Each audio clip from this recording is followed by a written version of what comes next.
Tables here at Windsong Dojo, and today we're going to take a look at a model for understanding delivery of energy and the different methods that we have in terms of our handwork of doing that. It's kind of an interesting little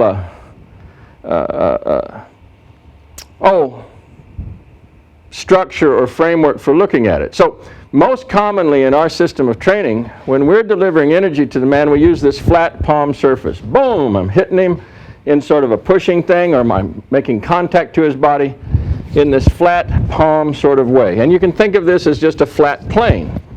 Anytime you place your hands on him in a flat plane, you're basically looking for a horizontal surface. And this starts vertical, and as it goes, it's turning into a horizontal thing, pushing down. Or as you encounter his body, boom, horizontal, horizontal, horizontal. This flat palmar surface is just one method of delivering energy. And classically, we do this a lot. When we're doing regular Tomiki Aikido and we put our hands in their face, boom, or we put our hands on their body, we're using the palms of the hands quite a lot to control and deliver energy into him. But there are other methods of using our hands. One method also that's very popular in the Tomiki world is to use the edge from the little pinky down the side of the hand, down the ridge of the ulna, down the upper arm, all the way down the side of the body really.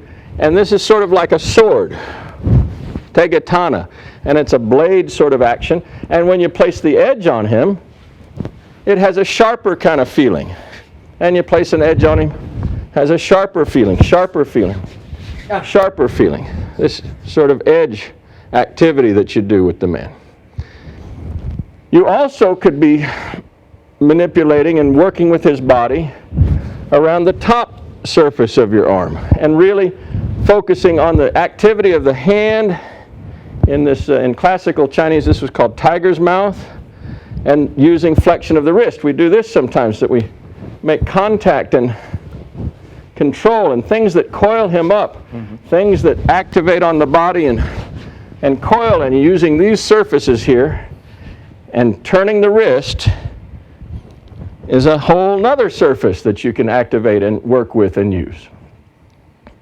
These three surfaces have been described by one teacher from the Ueshiba school as being representative of the basic elements. This goes back to five-element theory from Chinese.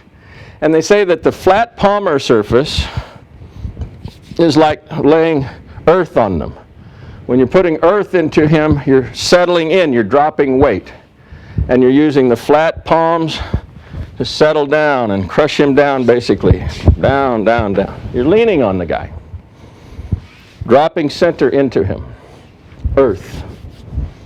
When you have this edge hitting the guy, this edge coming in and making contact, and it's cutting through him, they describe this as fire. It has a directionality and a sharpness to it. And it tends to operate on this horizontal plane more. So that when you're coming into him and you strike him like this, the edge of this palm and the edge of this palm, the energy is not so much down as out into space and out through him. Just like a sword cut. That's representative of fire. He talked about how when you're doing these actions with the wrist and you're concentrating energy in the leading edge through this surface, that this is basically fire activity. I'm sorry, water activity. You're doing a circulating curve. So now we have basically a flat surface, earth. We have a line, geometric line, makes a sharp cutting action, that's fire. And we have a curve, a way of delivering curves, which was water. That's as far as that description went, but it occurred to me that really with just a little imagination, it's not hard to also fill in the gaps from old Miyamoto Musashi's book, the Book of Five Rings, talking about the same five elements. So when you have these applications of energy in five-element form, we could also think about wind or air. Wind or air has a very elongated, upright posture. It's very vertically oriented. and it has a very light set of touches. So as he's coming in, I just touch, touch, touch, touch, touch. And I'm only controlling him momentarily to momentarily, and I'm only doing it as my body continues to move. And it's kind of disconcerting because you don't feel necessarily what's going on too much because he never gets a solid point of contact. Yeah, it's hard to mess with. It is light touches, and at its more extreme end is just fingertips. My fingertips touching, fingertips touching, fingertips touching, fingertips, fingertips, fingertips, fingertips, fingertips, fingertips, pop, pop. Very weird feeling. It's like the wind's just blowing you all over, and it never stops anywhere. It never stops and stabilizes. It's always in a dynamic that's just point to point to point. So now what do we have? We have a flat plane, we have a line, we have a curve, now we have a point. And the final expression in Musashi's book, the void, or mu, vast emptiness. And with mu, what we have is forms of application where we would encounter the man and do I like to think of this as spooky effects at a distance.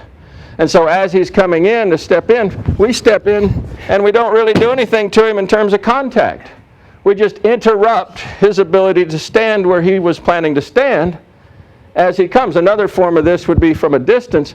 As he's arriving at where I'm coming, I'm tracking across and I'm turning around, causing his body to turn around. So I'm affecting his tracking and I'm affecting his ability to respond from a distance. He's out there and all fall down. Very strange effects. You can affect the eyes, you can affect the hips, you can affect the feet. He comes and I say, look at that. Right there. You all right? Yeah.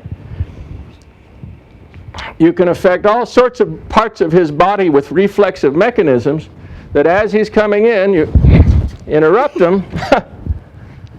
You create little threats, you create little problems, you create little changes for his targeting mechanism to deal with, and you develop a whole repertoire of affecting the man at a distance. That's the void, that's space.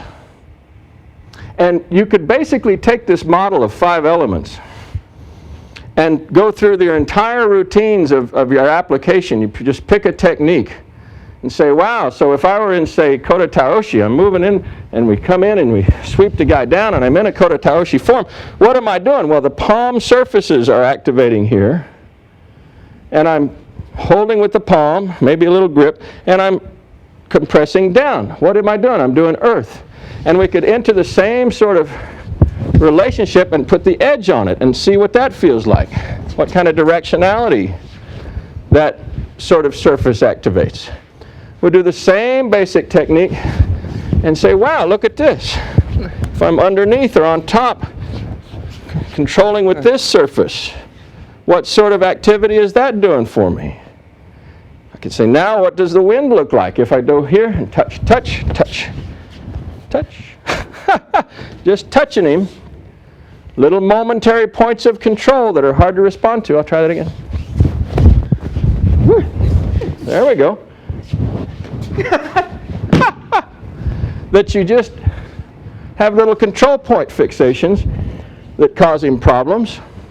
Say, well, what would this spacious effect look like? What would the void look like with this?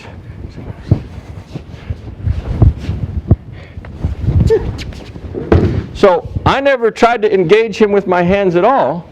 His engagement trying to grapple around with me and the changes that were inappropriate for him. So it becomes a non-obvious function. Cool? Working off reflex and working off timing. So you can take that and just sort of explore your entire curriculum, your entire kata set, your favorite techniques. Just pick one at random and then see if you can implement it using these different flat surface, line surface, curving surfaces, points, and then just inviting space and reflex action and see what they do for you. And you'll find there are certain particularities that occur. For instance, when we get into the activity of controlling with water, with this curving action down, and you put this arm on him and you curve down, boom. It has a way of interacting in a flat way that'll be like this when you're dealing with horizontal surfaces. But when you deal and the hand comes into play in a vertical surface, whoa, it becomes very powerful. So water falling like a waterfall has a lot more stuff happening when you start controlling vertical planes with this little mechanism. If I'm up here, I'm right on his head or the back of his neck or the back of his arm. Vertical surfaces give you a whole lot of control when you're operating with your hands and this part of your mechanism. If I were doing the same sort of application, thinking about maybe an Arimi Nagi, but doing it with earth, it would look very different. Palm surfaces, compression down, release, compression in, right? You do it with water.